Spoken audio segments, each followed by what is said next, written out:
नमस्कार, ग्लोबल न्यूजमा स्वागत छ। म सुदर्शन आचार्य। नमस्कार, म पूजा गिरी। सुरुमा हेडलाइन्स।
चुनाव नजिकै गर्दा आचार संहिता उल्लङ्घन बढ्न थालेपछि निर्वाचन आयोग आक्रामक बनेको छ। आयोगले अहिलेसम्म आचार संहिता उल्लङ्घन गर्ने 116 जनासँग स्पष्टीकरण समेत मागेको छ। त्यसमध्ये 6 जनालाई जरिवाना नै गरेको आयोगले जनाएको छ। आयोगले अब भने दण्डात्मक रूपमा प्रस्तुत भएको चेतावनी समेत दिएको छ। निर्वाचन आयोगले निर्वाचन आचार संहितामा कडाई गरेका कारण उल्लङ्घनका घटना कम भएको बताएको छ। निर्वाचन आयुक्त रामप्रसाद भण्डारीले आयोगले निर्वाचन आचार संहितामा निर्वाचन आयोगले कडाई गरेका कारण आचार संहिता उल्लङ्घनका घटना कम भएको बताए। आयुक्त भण्डारीले आयोगलाई उत्तेजित भएको आरोप लागेको भन्दै आचार संहिता पालना गराउने सन्दर्भमा आयोग संयमित भएको दावी गरे। आयोग अलिक उत्तेजित भयो कि भन्ने सन्दर्भमा स्वाभाविक रूपमा हो, आयोग अलिक उत्तेजित भएको महसुस भएको छ। विभिन्न कोडबाट हामीलाई त्यो प्रतिक्रिया आएको छ र आयोग संयमित पनि असाध्य संयमित छ, त्यो पनि हो। यदि यसरी सुरुदेखि नै आचार संहिता कडाइका साथ कार्यान्वयन गर्छ भए हामी र पहिला चाहिँ हामी सुधारात्मक मोडलमा थियौँ, अब दण्डात्मक मोडलमा जान्छौँ भनेर पहिला नै हामीले घोषणा गरेर विभिन्न किसिमका सञ्चार माध्यमहरू अनि हामीले विभिन्न आयोगले निर्णय गरेर प्रसार गरेर सबैलाई जानकारी गराएका विषयवस्तुहरू सुरुदेखि नै हामी यो माहौलमा नगएको हो भने सायद आचार संहिता उल्लङ्घनको थुप्रै घटनाहरू हामीसँग। गृह र रक्षा मन्त्रालयले संवेदनशील र अति संवेदनशील ठाउँहरू पहिचान गर्नुपर्ने निर्वाचन आयुक्त ईश्वरी प्रसाद पौडेलको भनाइ छ। विगतको निर्वाचनमा हुलदंगा भए नभएको आधारमा मात्र संवेदनशील र अति संवेदनशीलको परिभाषामा राख्नु उचित नहुने उनले बताए। उनले मौन अवधिमा उम्मेद्वारले पैसा बाँड्ने गरेको भन्दै यसलाई रोक्न ध्यान दिनुपर्ने समेत बताएका छन्। एउटा कुरा के हुनु पर्यो भने यो सेक्युरिटी अथवा गृह मन्त्रालय रक्षा मन्त्रालयले के हेरिदिनु पर्यो भने अब नाउ अहिले हाम्रो संवेदनशील ठाउँहरू कुन कुन हो त्यसलाई हामीले चाहिँ लेट्स फोकस, हामी मान्छे पठाउँ त्यहाँ चाहिँ अथवा चाहिँ सूक्ष्मकै रूपमा पठाउँला। चाहिँ अति संवेदनशील त धेरै ठाउँ त हुँदैन नि त। त्यस्तो जुन खेमरा सरले भनेको ठाउँ त अति रिमोट र हाम्रो एक्सेस नहुने, त्यो दिन चाहिँ जे मन लाग्यो केही गर्न पाउने र हाम्रो सुरक्षाकर्मीहरू मतदान अधिकारीले केही पनि गर्न नसक्ने आफू ठाउँ त हो नि। किन काठमाडौँमा त त्यस्तो हुँदैन अति संवेदनशील भनेर चाहिँ। प्रमुख निर्वाचन आयुक्त दिनेश कुमार थपलियाले निर्वाचन प्रचार प्रसारमा हेलिकप्टरको प्रयोगको विषयलाई लिएर गृह मन्त्रालय संवेदनशील बन्नुपर्ने बताएका छन्। थपलियाले यसपटकको निर्वाचनमा मौन अवधि नरहेकाले निर्वाचनको 48 घण्टाको समयलाई कसरी व्यवस्थित बनाउने भन्नेमा आयोगले आवश्यक काम गरिरहेको समेत बताएका छन्। अब अरू कामका लागि हेलिकप्टर प्रयोग नगरेर कुनै सुत्केरी चाहिँ लिएर चाहिँ के अरे चाहिँ लिन जानुपर्ने होला, बिरामी पुर्याउनु पर्ने होला, ल्याउनु पर्ने होला, राज्यको कामसँग रिलेटेड कुराहरू होला। तर हुँदै नभएको बिरामी गएर दुईटा इस्यु त्यस्ता आयो। हिजो पनि आयो, सौका सभाको केस पनि, मनानको केस पनि। अब यो त गम्भीर हो। यसमा त हामीले त भोलि एक्सनमा जानुपर्छ। एक्सनमा जाँदा यो एक्सन फेरि कतै सिडिओतिर तेर्सिने हो कि होइन? अब दायर जिम्मेवारी भएको त सिडिओतिर यो चाहिँ एक्सन तेर्सिदियो भने त्यहाँको एसपी साहबतिर तेर्सिदियो, डिएसपी साहबतिर तेर्सिदियो भने उहाँहरूको हो नि त त्यो हेर्ने त्यहाँको काम त। हामीले त यहाँबाट देख्दैनौँ। आयोगका अनुसार अहिलेसम्म आचार संहिता उल्लङ्घनका 149 वटा उजुरी परेका छन्। त्यसमध्ये अहिलेसम्म आयोगले 116 जनालाई स्पष्टीकरण सोधेको छ। त्यसमध्ये पनि 6 जनालाई भने आचार संहिता उल्लङ्घन गरेको निष्कर्ष सहित जरिवाना गर्ने निर्णय समेत आयोगले गरेको छ। 35 वटा मेसिल अध्ययनका क्रममा रहेकाले 1-2 दिनभित्रै निर्णय गर्ने आयोगको तयारी छ।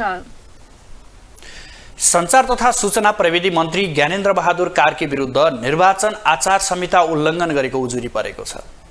गठबन्धनको तर्फबाट सुनसरी क्षेत्र नम्बर 4 का प्रतिनिधि सभा सदस्य उम्मेद्वार कार्की विरुद्ध मुख्य निर्वाचन अधिकृतको कार्यालयमा उजुरी परेको हो। नेकपा एमाले निर्वाचन परिचालन कमिटी सुनसरी क्षेत्र नम्बर 4 ले कार्कीले प्रहरी प्रशासनको दुरुपयोग गरेको, चुनावी प्रचारमा धेरै सवारी साधनहरू प्रयोग गरेको आरोप लगाउँदै मुख्य निर्वाचन अधिकृतको कार्यालयमा उजुरी गरेको हो। मन्त्री कार्कीले सञ्चार मन्त्रालय, अर्थ मन्त्रालय मातहतका कर्मचारीलाई समेत चुनावी प्रचार प्रसारमा सामेल गराएको आरोप लगाइएको छ।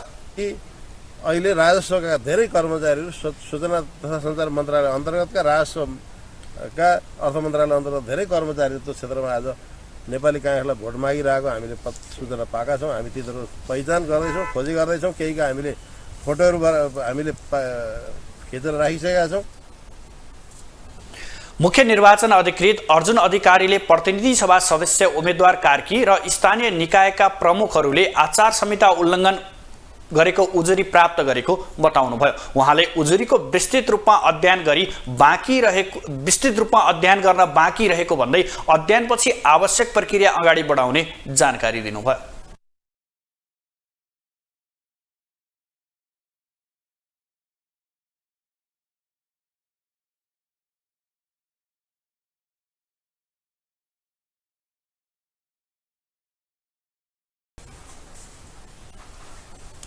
मतदाता शिक्षा कार्यक्रमका लागि काठमाडौँमा खटिएका महिला स्वास्थ्य स्वयंसेविकाले परिचय पत्र नहुँदा आफूहरूलाई काम गर्न कठिन भइरहेको बताएका छन्। मतदाता भोट हाल्ने कुरामा उदासीनता पाइएको पनि उनीहरूले बताएका छन्। परिचय पत्र नभएका कारण आफूहरूलाई मतदाता शिक्षा दिने काममा कठिनाई भइरहेको मतदाता शिक्षा कार्यक्रमका लागि काठमाडौँमा खटिएका महिला स्वास्थ्य स्वयंसेविकाहरूले प्रतिक्रिया दिएका छन्। तत्काल सो परिचय पत्र उपलब्ध गराई मतदाता शिक्षा कार्यक्रमलाई सहज बनाउने काममा सहयोग गर्न उनीहरूले निर्वाचन आयोगसँग माग गरिरहेका छन्। परिचय पत्र नभएकाले आफूहरूलाई मतदाताहरूले घरको गेट समेत नखोलिदिने गरेको काठमाडौँ महानगरपालिका वडा नम्बर 1 की महिला स्वास्थ्य स्वयंसेविका शर्मिला मानन्द प्रतिक्रिया दिइन्। उनले परिचय पत्रको अभावमा काम गर्न कठिनाई भएको उल्लेख गर्दै तत्काल परिचय पत्रको व्यवस्था गरिदिन पनि निर्वाचन आयोगसँग माग गरेकी छन्। यो मतदाता शिक्षा कार्यक्रमको लागि चाहिँ हामीलाई यसपालि परिचय पत्र पनि छैन। अनि मान्छेहरूले यसो हेर्छ, पार्टीबाट आएको होला, छैन जाऊ कागज त्यही तलै राखेर जाऊ भन्नुहुन्छ। अनि हामी ती कुनै पनि पार्टीबाट आएको होइन, हामी निर्वाचन आयोगबाट मतदाता शिक्षा कार्यक्रमको लागि तपाईँहरूलाई बुझाउन आएको, निर्वाचन आयोगबाट आएको भनेपछि मात्रै भनेर अनि निस्किनुहुन्छ। निर्वाचन आयोगले काठमाडौँ महानगरपालिकालाई मतदाता शिक्षा कार्यक्रम सबै ओडामा सञ्चालन गर्ने जिम्मेवारी दिएको छ। जस अनुसार ओडा सचिवको नेतृत्वमा बनाइएको मतदाता शिक्षा कार्यक्रमको प्रभावकारी कार्यान्वयनका लागि महिला स्वास्थ्य स्वयंसेविकाहरू घर घरमा पुगिरहेको काठमाडौँ महानगरपालिका वडा नम्बर 1 का सहायक वडा सचिव सर्वज्ञ राज पौडेलले जानकारी दिनुभयो। मतदाताहरूमा अलिकति केही कन्फ्युजन क्रिएट हुन सक्छ भन्ने उद्देश्यले काठमाडौँ महानगरपालिकाले तयार पारेको मतदाता शिक्षा अन्तर्गत निर्वाचन आयोगको जुन अनुरोध अनुसार काठमाडौँ महानगरपालिकाले काठमाडौँ महानगर क्षेत्रभित्र मतदाता शिक्षा कार्यक्रम सञ्चालन गरेको हो र त्यसलाई नै हामीले वडाबाट महिला स्वास्थ्य स्वयंसेविका मार्फत अगाडि बढाइरहेका छौं। मतदाता शिक्षा कार्यक्रम देशभर गत कार्तिक 18 गतेदेखि शुरू भएको छ। यो कार्यक्रम मंसिर 1 गतेसम्म चल्ने सहायक वडा सचिव पौडेलले बताउनुभयो। आसन्न प्रतिनिधि सभा र प्रदेश सभा निर्वाचन आउन अब 1 हप्ता मात्रै बाँकी छ। अब पालो ग्लोबल भोइसको।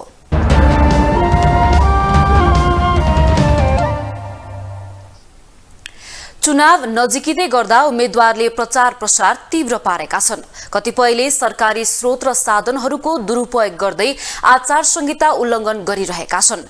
यसै सन्दर्भमा ग्लोबल भोइसमा आज हामीले सर्वसाधारणलाई सोधेका छौं, उम्मेद्वारले गरिरहेको चुनावी प्रचार प्रसार कस्तो लाग्यो? प्रचार त अब कुनै पनि राजनीतिक पार्टीले गर्न पाउने अधिकारको कुरो हो त्यो, होइन?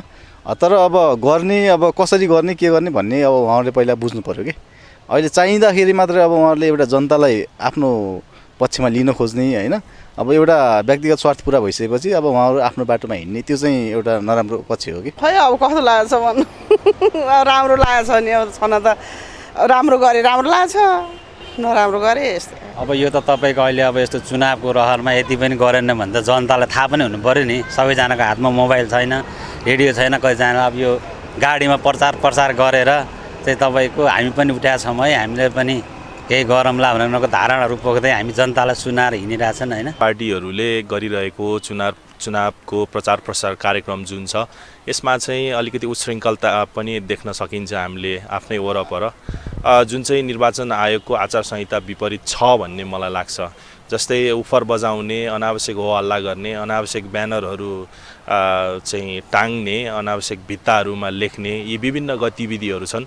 यी चाहिँ अलिकति आचार संहिताभन्दा अलिकति केही बाहिर हो कि भन्ने मलाई लाग्छ। दलहरूले प्रचार त गर्नुपर्छ, नगरी त हुँदैन, न त कसलाई नै थाहा हुन्छ र।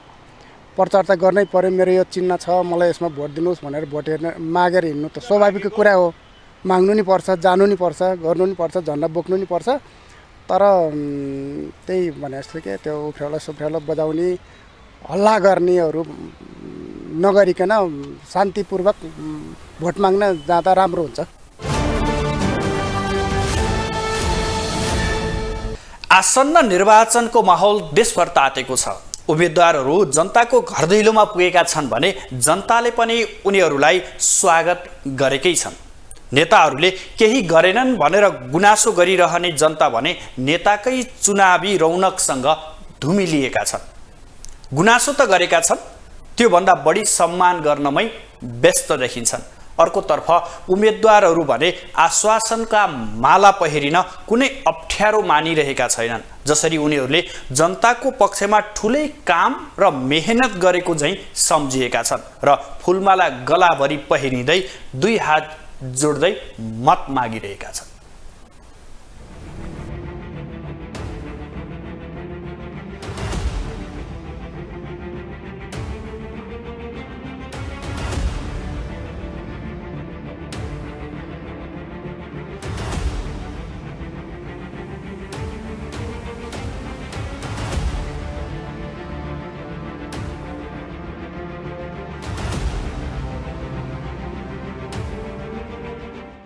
तपाईले देख्नुभएको यो भिडियो दृश्य कुनै ठुलो चमत्कार, ठुला आयोजना सम्पन्न, विजयको खुसियाली वा कुनै उल्लेखनीय काम गरेर नेताहरूले पहिरिएका माला होइनन्। यी दृश्य त आगामी मक्सिर 4 गते हुने प्रतिनिधि र प्रदेशसभा निर्वाचनका लागि मतदातासँग मत माग्न पुगेका उम्मेद्वारहरूले लगाएका माला हुन्। निर्वाचनको चटारोले उम्मेद्वारहरू बेफुर्सदिला छन्। टोल र घर घरमा पुगेर आफ्नो उम्मेद्वारीको औचित्य पुष्टि गरिरहेकै छन्। उनीहरू जहाँ पुग्छन् त्यहाँ कार्यकर्ता वा शुभेच्छुकहरूले उनीहरूलाई शरीरले ठेक्नै नसक्ने गरी माला पहिराइदिन्छन्। तर थाहा छैन उनीहरूले विगतमा के गरे र वर्तमानमा के गर्दैछन्। देशमा गणतन्त्र आएको दशक बित्दा पनि जनताले चाकडीको उही भद्दा रूप देख्नु परेको छ। अर्थात् गणतान्त्रिक देशमा नेताहरूले राजा राणा शासनकै जस्तो गरी चाकडीको भद्दा दृश्य देखाइरहेका छन्। राजतन्त्र र पञ्चायतका चाकडीकै शैलीमा धङधङी बोकेर नेताहरू गाउँ गाउँ डुलिरहेकै छन्। चाकडीको कायदा मात्र परिष्कृत भएको छ, तर चाकडी हट्न नसकेको पछिल्लो समय उम्मेद्वारको माला मोहले प्रष्ट झल्किएको छ। हुन त नेपाली समाजमा फूलमालालाई खुसी, उत्सव, उल्लास र सौन्दर्य साथसाथै सम्मानको प्रतीकको रूपमा लिइन्छ। देवी देवतालाई फूल चढाउने परम्परा छ। फूलले शोभा बढाउने ठानिन्छ भने हाम्रो मौलिक संस्कारको रूपमा पनि लिइन्छ। तर समाज बदल्ने अगुवा नेताहरूको अस्वाभाविक फूलमाला धारणले फूलको असली सौन्दर्य मात्रै छोपिँदै गएको छैन, लोकतन्त्रको सौन्दर्य नै मर्दै गएको विश्लेषण छ। हुन त केही नेताहरूले खादा र माला नलगाउने उद्घोष पनि नगरेका होइनन्, तर त्यसलाई कार्यान्वयन गर्न भने सकेका छैनन्। मालाज्यूले थाम्नै नसकोस् वा टाउको नै छोपियोस्, त्यसको प्रवाह नेता तथा उम्मेद्वारमा छैन। यही समाज र यिनै नेताहरू हुन् जसले 151 किलोदेखि 111, 101, 99, 51 किलोसम्मका माला पहिरिएका थिए। सबैभन्दा गरुङ्गा माला पहिरिनेमा वर्तमान प्रधानमन्त्री एवं काङ्ग्रेस सभापति शेरबहादुर देउबा, एमाले अध्यक्ष केपी शर्मा ओली, माओवादी अध्यक्ष पुष्पकमल दाहाल, नेकपा यसका अध्यक्ष माधव कुमार नेपाल लगायत झलनाथ खनाल, सुभाष चन्द्र नेवाङ, महन्त ठाकुर, उपेन्द्र यादव, राजेन्द्र महतो, गगन थापा, दीपक गिरी, कमल थापा लगायत नै छन्, जो आसन्न निर्वाचनमा पनि उम्मेद्वार बनेर जनतामाझ पुगेका छन्। नेताहरूको माला मोह र चाकडी गर्ने कार्यकर्ताको प्रवृत्तिका कारण यो विकृति मौलाउँदो छ। त्यसैमाथि उम्मेद्वारका घर दैलोमा कुनै महत्त्वपूर्ण उपलब्धि बिना मत माग्दै पुगेका नेताहरूलाई उनीहरूको तौलभन्दा बढी माला लगाइदिनाले उनीहरूमा कामभन्दा बढी आश्वासन र समाजमा दास संस्कार हाबी हुँदैछ। कतै पछिल्लो समय जनताले माला चाकडी गर्ने र नेताहरूले माला चाकडी पचाउने प्रतीकको रूपमा त विकास हुँदै छैन। सम्बन्धित पक्षले बेलैमा सोच्नु जरुरी छ। ग्लोबल टेलिभिजन एचडी का लागि सुदर्शन आचार्यको रिपोर्ट। आम चुनावपछि भावी प्रधानमन्त्री को बन्छ भन्ने चर्चा चुलिएको छ। काङ्ग्रेस महामन्त्री तथा काठमाडौँ क्षेत्र नम्बर 4 का उम्मेद्वार गगन थापा भने आफू मुलुकको भावी प्रधानमन्त्री बन्ने दाबीका साथ जनतासँग मत मागिरहनु भएको छ। के गगन थापा बन्नु होला त भावी प्रधानमन्त्री? प्रखर वक्ता तथा जनजीविकाका कुरा संसदमा उठाएर नेपाली राजनीतिमा चर्चा कमाएका पात्र हुन् काङ्ग्रेस महामन्त्री गगन थापा। आसन्न मङ्सिर 4 मा हुने आम चुनावका लागि काठमाडौँ क्षेत्र नम्बर 4 बाट प्रतिनिधि सभा सदस्यका लागि मैदानमा ओर्लिएका थापा आफू मुलुकको भावी प्रधानमन्त्री बन्ने भन्दै भोट मागिरहेका छन्। भोट माग्न घर दैलो अभियानमा जाँदा उनले जनतालाई दिने आश्वासन हो, मलाई भोट दिनुहोस्, म भावी प्रधानमन्त्री बनेर देखाउँछु। 3 पटक सांसद बनिसकेका थापा नेपाली काङ्ग्रेसको 14औं महाधिवेशनमा पपुलर मतका साथ महामन्त्रीमा विजय भएर पार्टी नेतृत्व तहमा पुगेका छन्। यसअघि थापा स्वास्थ्य मन्त्री भएका बेला अघि सारेको स्वास्थ्य बीमा कार्यक्रम, सरकारी अस्पतालमा फार्मेसी र मृगौला रोगीलाई निशुल्क डायलिसिस गर्ने व्यवस्था मिलाएर चर्चा कमाएका थिए। यिनै काम र नेतृत्व क्षमताका आधारमा थापाले भावी प्रधानमन्त्रीमा दावेदारी प्रस्तुत गरिरहेका छन्। मेरो मतदातालाई गएर तपाईले यो कुरा बताइदिनु पर्ने छ, जो परिवर्तनको पक्षमा छ भनिदिनु पर्ने छ, कुरा बुझाइदिनु पर्ने छ।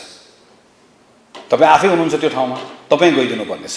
त्यसैले अब म यति नै कुरा आग्रह गर्छु, अथवा आइदिनु भयो, तपाईहरुप्रति आभारी छु।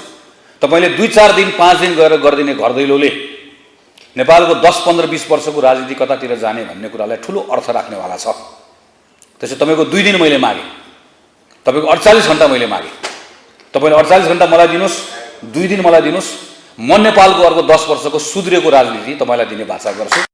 भावी प्रधानमन्त्री बन्ने दावी गरिरहेका थापाले प्रधानमन्त्रीको उम्मेद्वार बन्न पहिला चुनाव जित्नुपर्ने हुन्छ। थापाले चुनाव जित्नका लागि काठमाडौँ क्षेत्र नम्बर 4 का उनका निकटतम प्रतिद्वन्दी नेकपा एमालेका नेता राजन भट्टराई र अन्य दर्जनौं प्रतिस्पर्धी उम्मेद्वारलाई पराजित गर्नुपर्ने हुन्छ। मुख्यतया थापाको प्रतिस्पर्धा एमालेका एकल उम्मेद्वार भट्टराईसँग हुने देखिएको छ। भट्टराईसँग पूर्व प्रधानमन्त्री दय माधव कुमार नेपाल र केपी शर्मा ओलीको परराष्ट्र सल्लाहकार भएको अनुभव छ। भारतको जवाहरलाल नेहरू विश्वविद्यालयबाट विद्यावारिधि गरेका भट्टराईले एमालेको विदेश विभाग प्रमुख समेत रहेका छन्। उनी भट्टराईले थापालाई पराजित गरेर प्रधानमन्त्री बन्ने सपनाबाट बाधक बन्ने बताउँछन्।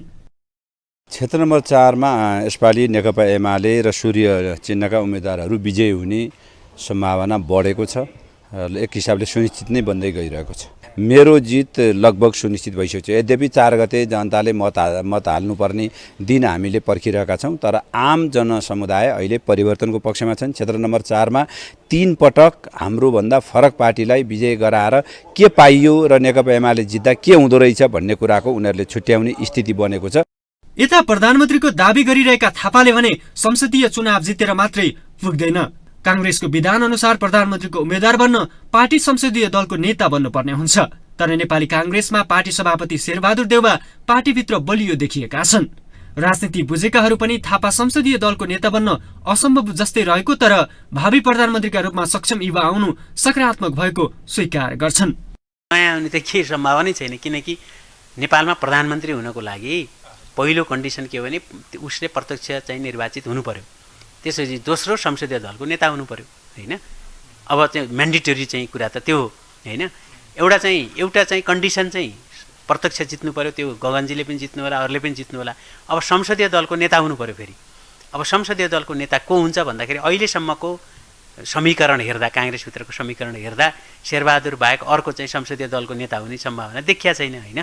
अथवा अर्को भएछ भने त म त खुसी नै हुन्छु। त्यो गगनजी जस्तो युवा नेता प्रधानमन्त्री हुनु त हामी सबैको लागि धेरै कल्याणकारी हुन्थ्यो। तर काङ्ग्रेसको त्यो जुन पार्टीको संरचना छ त्यो संरचनाले अहिले नै उहाँलाई प्रधानमन्त्री बनाउँछ जस्तो चाहिँ मैले अहिले चाहिँ कतैबाट पनि देख्दिनँ। शीर्ष नेताहरूले पटक पटक प्रधानमन्त्री, मन्त्री तथा उच्च पदमा बसेर देश र जनताको सेवा गर्ने अवसर पाए पनि काम गर्न नसकेको जनगुनासो बढिरहेको छ। त्यही बेला नेपाली राजनीतिमा सम्भावना बोकेका थापाको भावी प्रधानमन्त्री बन्ने चाहनाले केही माहौल त बनाउला, तर प्रधानमन्त्री बन्छन् भनेर भन्न सकिने अवस्था तत्कालका लागि भने देखिँदैन। ग्लोबल टेलिभिजनका लागि क्यामेरामा नरेश मोक्तानका साथमा विनोद विक्रम भण्डारी, काठमाडौँ। मक्सिर 4 मा हुने चुनावमा काभ्रे 2बाट नेकपा एमालेका नेता गोकुल बास्कोटा र नेपाली काङ्ग्रेसका नेता शिव प्रसाद हुमाकाई बीच मुख्य प्रतिस्पर्धा हुँदैछ। 2074 सालको प्रतिनिधि सभा निर्वाचनमा विजय हासिल गरेका नेकपा एमालेका नेता बास्कोटा 5 वर्षपछि फेरि उम्मेद्वार बन्दा भने पहिला जस्तो सहज अवस्था छैन। कारण के हो? हुमाकाईलाई सत्ता गठबन्धनले दिएको साथ मात्रै त हो। चुनाव आउन एक साता बाँकी छ। नेताहरू जनताको घर घरमै पुगेर मत माग्न व्यस्त छन्। जति जति चुनावको मिति नजिकिँदैछ त्यति नै नेताहरूले चुनावी प्रचार प्रसार तीव्र बनाएका छन्। देशभर चुनावी माहौल तातिरहेका बेला काभ्रेमा पनि चुनावी रौनकता छाएको छ। कारण हो हेभीवेट नेता बीचको प्रतिस्पर्धा, जहाँ नेकपा एमाले नेता गोकुल बास्कोटा र गठबन्धनका साझा उम्मेद्वार शिव प्रसाद हुमागाई बीच रोचक प्रतिस्पर्धा हुँदैछ। 2067 देखि 2071 सम्म 2 कार्यकाल नेकपा एमाले जिल्ला अध्यक्ष बनेका बास्कोटा हाल पार्टीको पोलिट ब्युरो सदस्य छन्। बास्कोटा 2070 को संविधान सभा सदस्य पदमा काङ्ग्रेसका कञ्चनचन्द्र बाँधेसँग पराजित भएका थिए। तर 2074 सालको चुनाव जितेका बास्कोटा त्यसपछि सञ्चार मन्त्री भएका थिए। चुनावी मैदानमा होमिएका बास्कोटा सरकारमा हुँदा गरेको कामको आधारमा आफूले चुनाव जित्ने दावी गर्दै आएका छन्। म दावासाथ, गर्वसाथ र 5 वर्ष अगाडि काभ्रेली जनतालाई हामीले गरेको बाचा आज फर्केर हेर्दा त्यो बाचा खेर नगएको, जनताले त्यसमा गर्व गर्न पाएको, आफ्नो जीवनमा केही चेन्ज देखेको अनुभूतिको रूपमा गर्न सकिएको छ। खरो स्वभावका बास्कोटा सूचना तथा सञ्चार मन्त्री भएका बेला सेक्युरिटी प्रिन्टिङ प्रेस खरिदका विषयमा ठेकेदारका एजेन्टसँग 70 करोड रुपियाँ रकम बार्गेनिङ गरेको अडियो सार्वजनिक भएपछि विवादित बनेका थिए। सोही कारणले उनले मन्त्री पदबाट राजीनामा पनि दिएका थिए। चुनावी कार्यक्रमहरूमा उनले प्रमाण ल्याउन चुनौती दिँदा कसैले ल्याउन नसकेको बताउने गरेका छन्। बास्कोटाका प्रतिस्पर्धी काङ्ग्रेस नेता हुमागाई पनि पूर्व सांसद हुन्। 4 पटक काङ्ग्रेसको जिल्ला सभापति र केन्द्रीय सदस्य बनेका हुमागाई 2056 मा भएको प्रतिनिधि सभा सदस्य निर्वाचनमा यही क्षेत्रबाट निर्वाचित भएका थिए। त्यसपछि 2064 को संविधान सभा निर्वाचनमा एमालेका कृष्ण प्रसाद सापकोटासँग र 2070 को संविधान सभा चुनावमा एमालेकै रामहरि सुवेदीसँग पराजित भएका थिए। काङ्ग्रेस उम्मेद्वार हुमागाई यसपालिको चुनावमा भने जित निकाल्ने दावी गरिरहेका छन्। तर विजय अन्तिममा त्यही सत्यको हुन्छ। त्यसैले हामी सत्यको बाटोमा छौँ। म यति प्रतिबद्धता व्यक्त गर्छु, यो उम्मेदवारी मेरो मात्रै होइन, तपाईँ हामी आम काभ्रे जनताको यो माटोको हो भनेको छु मैले। यसअघिको निर्वाचनमा साथ दिएको नेकपा माओवादी केन्द्र र एमाले विभाजन भएर बनेको नेकपा एकीकृत समाजवादीले अहिले बास्कोटाका प्रतिस्पर्धी काङ्ग्रेस उम्मेद्वार शिव प्रसाद हुमागाईलाई साथ दिएका छन्। 5 वर्ष अघि भएको निर्वाचनमा बास्कोटाले 54,427 मत ल्याएर निर्वाचित हुँदा काङ्ग्रेसका मधु आचार्यले 36,579 मत पाएका थिए। अर्थात् बास्कोटाले 17,448 मतान्तरले जितेका थिए। बास्कोटाले पाएको मत देशभरकै निर्वाचन क्षेत्रमा तेस्रो धेरै थियो। काभ्रे 2 मा एमाले र काङ्ग्रेससँगै राष्ट्रिय स्वतन्त्र पार्टीका दिनेश हुमागाई, स्वतन्त्र उम्मेद्वार मनोज पाण्डे सहित 16 जना उम्मेद्वार चुनावी मैदानमा छन्। ग्लोबल टेलिभिजनका लागि क्यामेरामा नरेश मोक्तानका साथमा अभिषेक सापकोटाको रिपोर्ट। सरकारले बागमती नदी करिडोर क्षेत्रका घर टहरा भत्काउने अल्टिमेटम दिएपछि त्यस क्षेत्रका बसोबास गर्ने सुकुम्बासी असन्तुष्ट भएका छन्। अधिकार सम्पन्न बागमती सभ्यता एकीकृत विकास समितिले शुक्रबार सूचना जारी गर्दै 10 दिनभित्र बागमती नदी करिडोर क्षेत्र ओगटेर बनाएका घर टहरा भत्काउन अल्टिमेटम दिएपछि उनीहरूले आफूमाथि सरकारले अन्याय गरेको भन्दै असन्तुष्टि जनाएका हुन्।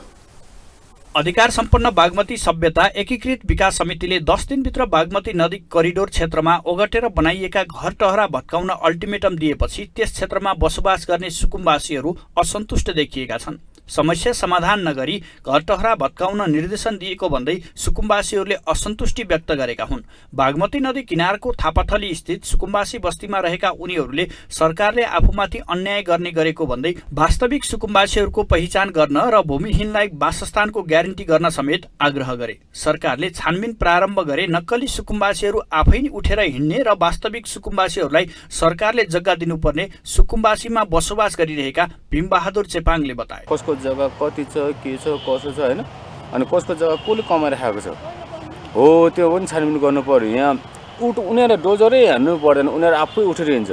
वास्तविक सुकुम्बासीले जग्गा त दिनु त पर्यो नि। जतिखेर भन्छ सुकुम्बासी उठाउने थापाथली हटाउने त्यही मात्रै कुरा गर्छ। अब हाम्रो मन्त्री त अब त्यसरी नै हो। त्यस्तै मनहरा सुकुम्बासी बस्तीमा बसोबास गर्दै आएका पदमबहादुर सिन्जापतिले सरकारले आफूहरूको वासस्थानको ग्यारेन्टी गर्नुपर्ने बताएका छन्।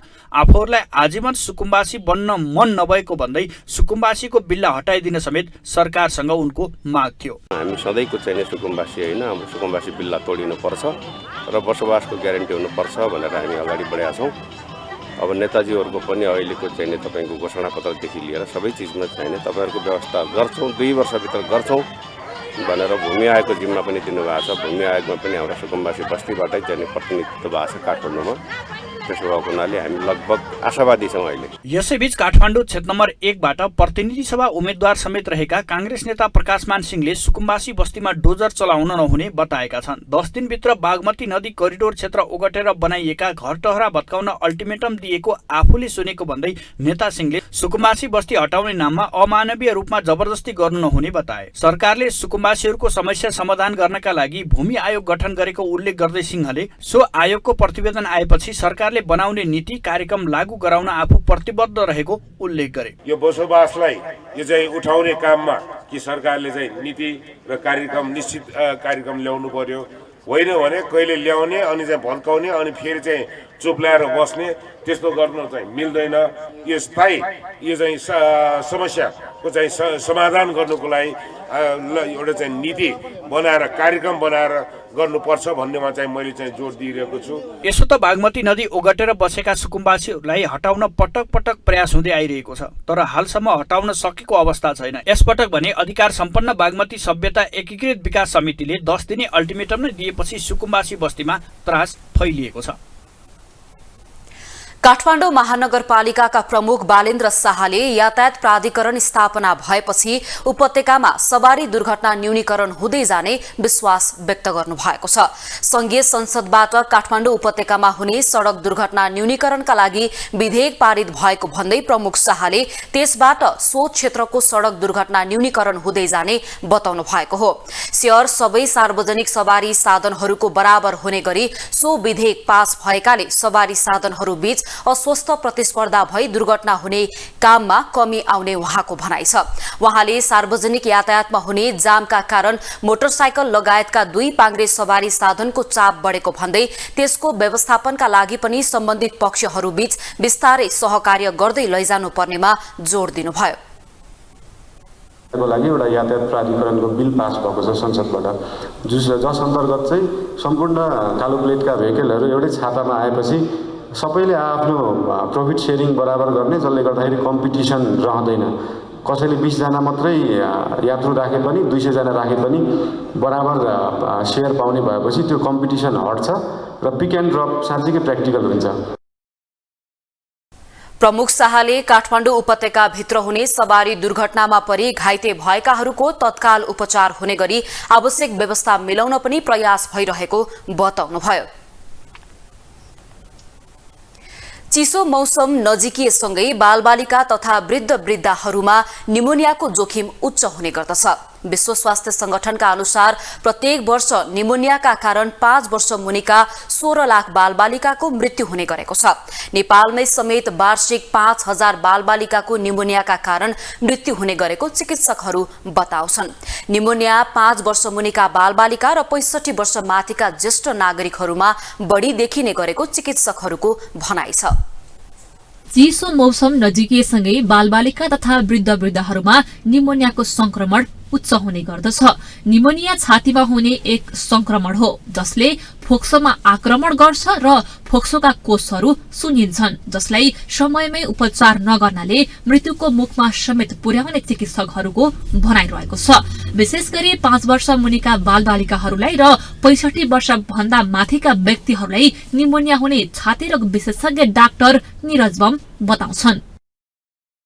अब यो नेपालमा निमोनिया पनि एउटा मृत्युको प्रमुख कारणहरूमध्ये एउटा हो र यो चाहिँ अहिले बढ्दो शहरीकरण हैन, परिवर्तित जीवनशैली, खानपानका कारणहरूले गर्दा र वातावरणीय प्रदूषण हैन को कारणले गर्दा बढिराखेको छ र हामी भर्खरै कोभिडको महामारीबाट निस्किँदैछौँ हैन। कोभिडमा पनि अत्याधिक मृत्युको कारण निमोनिया नै बन्यो र अहिले डेङ्गुमा पनि हैन, जति पनि मृत्यु भएका व्यक्तिहरू छन् तिनीहरूमा हेर्दाखेरि कम्प्लिकेटेड गम्भीरता उत्पन्न गरेको निमोनियाले नै गर्दा हो। तसर्थ निमोनिया भनेर हामी कसरी बुझ्छौँ भने यो फोक्सोमा हुने संक्रमण हैन, चाहे ब्याक्टेरियाले होस्, भाइरसले या फंगस, जुनसुकै कारणले गर्दा पनि फोक्सोमा संक्रमण भएको अवस्थालाई हामी निमोनिया भन्ने गर्दछौँ र हामी यसको पहिचानको लागि एक्सरे गरेर हेर्छौँ। एक्सरेमा दागी देखियो या कन्सोलिडेसन देखियो भने र फोक्सोमा संक्रमण भएको लक्षणहरू जस्तै खोकी लाग्ने, सास फेर्न गाह्रो हुने, छाती घ्यारघ्यार हुने, खकारमा रगतहरू आउने, यस्ता लक्षणहरू देखियो भने हामी निमोनिया भएको भन्ने चाहिँ पहिचानमा पुग्छौँ। विश्व स्वास्थ्य संगठनका अनुसार प्रत्येक वर्ष निमोनियाका कारण 5 वर्ष मुनिका वार्षिक 16 लाख बालबालिकाको मृत्यु हुने गरेको छ। नेपालमा प्रत्येक वर्ष 5 वर्ष उमेर समूहका जति बालबालिकाहरू अन्य रोगबाट मृत्यु हुन्छ त्यसमा 14% बालबालिका निमोनियाबाट मृत्यु हुने गरेको विज्ञहरूको भनाइ छ। निमोनिया विरुद्धको खोप समयमा नलगाउनाले जाडोको समयमा काठबाट बालिने आगोले वातावरणमा प्रतिकूल असर पार्नाले र जाडो मौसममा ब्रिकेट बाल्दा समेत मानिसहरूको फोक्सोमा असर पार्नाले निमोनिया हुने बालरोग विशेषज्ञ डाक्टर रुक्मा आचार्य बताउँछिन्। निमोनियाको पहिला सुरु अलिकति रिस्क फ्याक्टर के कारणले चाहिँ निमोनिया हुन्छ भनेर भन्नु होइन। थोरै निमोनिया चाहिँ केले हुन्छ भन्दाखेरि यो इन्डोर पल्युसन, एयर पल्युसन भनिन्छ। यो जाडो महिनामा धेरै देखिन्छ एकदम, किन भन्दा काठहरू धेरै बालिन्छ जसको धुवाँले गरेर बढी हुन्छ, अथवा फ्युम्स कुनै पनि ब्रिकेटहरू अनेक थरीका जुन धुलो उड्ने कुराहरू या फिर बाफ आउने कुराहरू हुन्छ नि, त्यस्तो कुराले चाहिँ फोक्सोमा छिटै असर गर्दछ। अनि अर्को भनेको चाहिँ खोप। हाम्रो सरकारले निमोनिया विरुद्ध 2टा खोप दिन्छ, एउटा निमोकोकल PCV भन्ने दिन्छ, एउटा हेमोफिलस इन्फ्लुएन्जा B भन्ने दिन्छ है। यो 2टा खोप पनि राम्रोसँग सही मात्रामा नलाउनुको कारण चाहिँ निमोनियाको एकदम रेटहरू बढ्दै जान्छ। दीर्घकालीन रोग भएका व्यक्तिहरू निमोनियाले चाँडै असर गर्ने चिकित्सकहरूको भनाइरहेको छ। निमोनिया हुँदा छाती दुख्ने, श्वास प्रश्वासमा समस्या आउने उनीहरू बताउँछन्। निमोनियाबाट बच्नका लागि समय समयमा निमोनिया विरुद्धको खोप लगाउने, लक्षण देखिन साथ स्वास्थ्य संस्थामा गई चिकित्सकको सल्लाह लिने र वातावरण प्रदूषणबाट बच्नुपर्ने चिकित्सकहरूको सुझाव छ। ग्लोबल टेलिभिजनका लागि क्यामेरामा नरेश मोक्तानका साथमा सुनिता बास्कोटा, काठमाडौँ। अब पालो इकोनोमिक न्यूजको।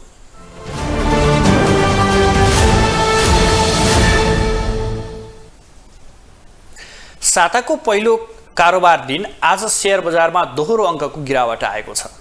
आइतबार बजार परिसूचक नेप्से 10.54 ले गिरावट भएर 1883.16 अङ्कमा बन्द भएको छ। कार्तिक 20 गते 1900 65.36 अङ्कसम्म पुगेको नेप्से पछिल्लो 5 दिन लगातार गर्दा 83 अङ्कमा गिरावट भएको छ। नेप्सेसँगै होटल तथा पर्यटन बाहेक सबै उपसूचकमा गिरावट भएको छ। होटल तथा पर्यटन उपसूचक 0.60% वृद्धि भएको छ। आजार हाइड्रोपावर व्यापार र लघुवित्त उपसूचक भने 1% माथिले गिरावट आएको छ। नेप्से लगातार घट्दै जाँदा कारोबार रकम पनि घटेको छ। नेप्सेमा 20,28,348 किता सेयर किनबेच हुँदा 77,49,12,000 को कारोबार भएको छ। अब पालो इन्टरनेसनल न्युजको।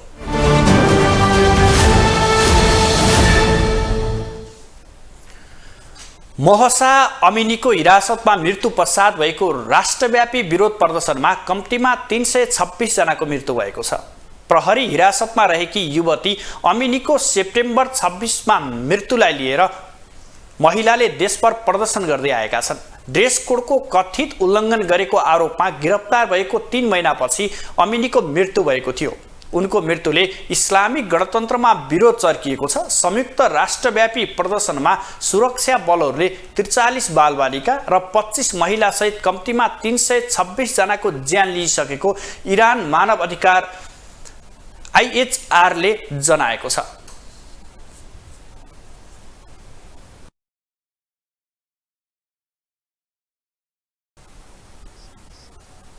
अब स्पोर्ट्स न्यूज।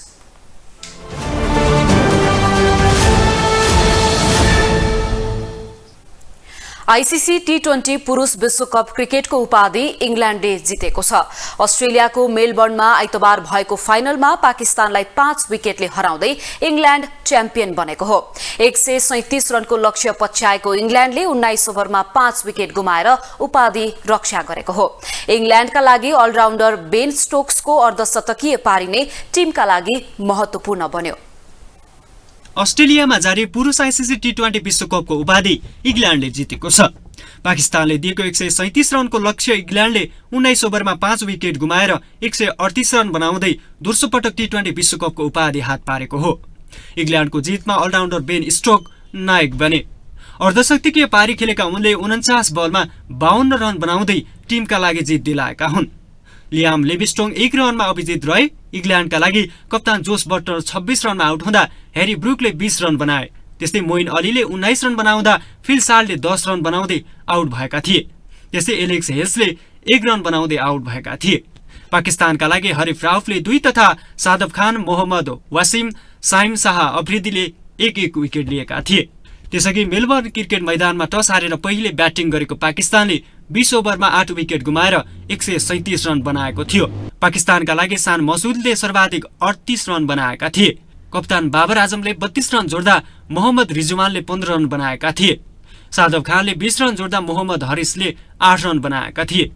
मोहम्मद वासिमले 4 रन बनाउँदा मोहम्मद नवाजले 3 रन तथा इक्तिफर अहमेद 0 रनमा आउट भएका थिए। साइन्सा अफ्रिदी 5 रनमा अभिजित रहँदा हरिस राउफले अभिजित 1 रन बनाएका थिए। इङ्ल्यान्डको जितमा श्याम करनले 3 विकेट लिएका थिए। घातक बोलिङ गरेका उनले 4 ओभरमा मात्र 12 रन खर्चिएका थिए। क्रिस जोर्डन र आदिल रसिदले 2-2 विकेट लिएका थिए। बेन स्टोक्सको नाममा 1 विकेट रहेको थियो। इङ्ल्यान्डले दोस्रो पटक T20 विश्वकप क्रिकेटको उपाधि जितेको हो। यसअघि सन् 2010 को विश्वकप जितेको इङ्ल्यान्डले दोस्रो पटक उपाधि जितेको हो। पाकिस्तानले सन् 2009 मा विश्वकपको उपाधि जितेको थियो। ग्लोबल टेलिभिजनका लागि विनोद विक्रम भण्डारी, काठमाडौँ। ग्लोबल न्यूजको अन्त्यमा हेडलाइन्स पुनः एकपटक।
ग्लोबल न्यूज अहिलेलाई यति नै। ग्लोबल टेलिभिजन तपाईँ फेसबुक तथा युट्युबमा पनि प्रत्यक्ष हेर्न सक्नुहुनेछ। ग्लोबल टेलिभिजन हेर्दै गर्नुहोला। नमस्कार।